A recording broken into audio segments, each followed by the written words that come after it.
Ride করতে কার না ভালো লাগে, আমার তো ভীষণ ভালো লাগে। এটা আমার একটা স্বপ্ন ছিল, যে আমার স্বপ্নটা পূরণ হয়েছে আমার হাজব্যান্ডকে পেয়ে। তো যার নাম রাজু আর আমার নাম অর্পিতা। তো অবশ্যই তাই আমাদের চ্যানেলটার নাম হয়েছে এআর রাইডিং লাভার্স। তো আমাদের সেদিনের রাইডিং ডেস্টিনেশন ছিল মন্দারমণি। ভোরবেলা বেরিয়ে পড়েছিলাম, যাওয়ার পথে আমাদের হল্ট করতে হয়েছিল, খিদে পেয়ে গেছিলো যেহেতু। তো অন্নপূর্ণা রেস্টুরেন্টে আমরা গিয়ে খেয়েছিলাম। তো ওখানে খাবার খুবই দারুণ ছিল, অসাধারণ ছিল। এবার দেখো বাস যেতে যেতে রৌদ্রের মধ্যে করার রৌদ্রের মধ্যে তো সবার তো তেষ্টা পাবেই।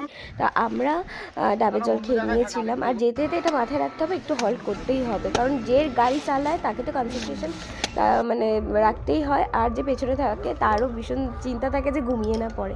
তো আমাদের একটা রয়্যাল এনফিল্ডের ডিলার রাইড ছিল, আর আমরা পৌঁছেছিলাম সানসিটি রিসর্টে। তো যেখানে গিয়ে আমাদের টিকিট বুকিংয়ের জন্য মানে আমাদের লাঞ্চ খাওয়া দাওয়া সব ফ্রি ছিল, সে তার জন্য টিকিট দিতে হয়েছিল। যেখানে আমরা 4 ঘন্টা রোদের মধ্যে দাঁড়িয়েছিলাম, অবস্থা খুবই খারাপ ছিল।